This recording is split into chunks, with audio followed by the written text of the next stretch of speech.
Rizki itu hukumnya kalau kita bergerak itu tercatat untuk dikeluarkan. Rizki itu kalau kita bergerak hukumnya tercatat untuk diberikan, keluarga. Ingat baik-baik. Jadi tidak ada yang sia-sia dalam ikhtiar kita mencari rizki. Kalau kita bergerak itu dihitung. Perkara diberikannya kapan, nanti Allah sesuaikan dengan maslahat kita. Makanya kenapa sering Anda ikhtiar, gak dapat, begitu dapat agak lama jadi banyak. Itu akumulasi dari awal sampai hari itu. Itu rumus. Itu ada rumusnya di Quran, surah ke-51 di ayat ke-22. Wa fis samai rizqukum wa ma tu'adun. Dan di langit rizkimu telah ditetapkan dan dijanjikan akan diberikan. Kapan janji itu diberikan? Ketika Anda ikhtiar. Kalau kita ikhtiar itu keluar dengan apapun caranya. Ini kan cuma penyebutan tuh beda. Si fulan pejabat, si fulan pedagang, itu kan nama manusia, perbedaan saja. Intinya rizkinya diberikan. Itu sudah hukum. Jangankan manusia, hewan pun kalau mengikuti hukum ikhtiar diberikan. Rizki itu hukumnya. Kemuliaan sholat subuh itu dimulai sejak waktu fajar, matahari mulai keluar sinarnya untuk membelah gelapnya malam. Itu sinarnya disebut dengan fajar. Nanti subuhnya saya terangkan di akhir. Sinarnya dibelah, membelah kegelapan malam, fajar shadiq. Maka pada saat itu bukan hanya sholatnya yang punya keistimewaan seperti sholat asar tadi, tapi semua bacaannya langsung dijawab seketika oleh Allah Subhanahu wa Ta'ala, dipersaksikan oleh seluruh malaikat dan dijawab langsung oleh Allah Subhanahu wa Ta'ala. Maka yang dimaksudkan bacaan secara umum, apakah itu Al-Quran, doa, istighfar, semua bacaan.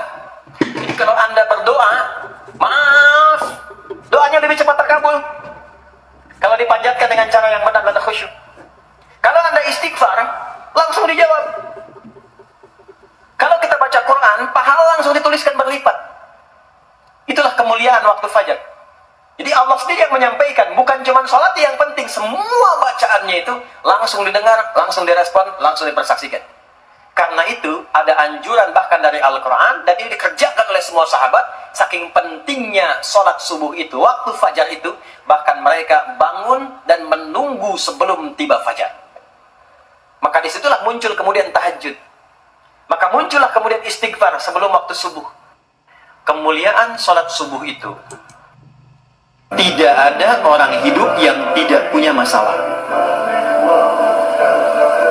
Masalah itu Allah kirimkan bukan ingin membuat kehidupan kita bermasalah, bukan, tapi ingin meningkatkan kualitas kehidupan kita agar lebih baik dari sebelumnya.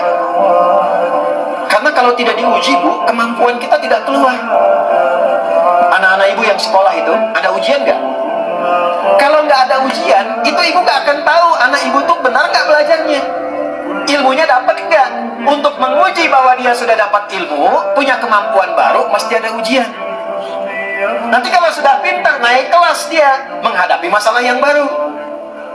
Dengan logika yang sama, hidup juga begitu. Kalau datang masalah, berbahagialah. Karena ketika Allah kirimkan masalah itu, bukan ingin membuat kita bermasalah, bukan, tapi supaya kemampuan kita bertambah dan memudahkan kita mengatasi berbagai macam persoalan kehidupan berikutnya.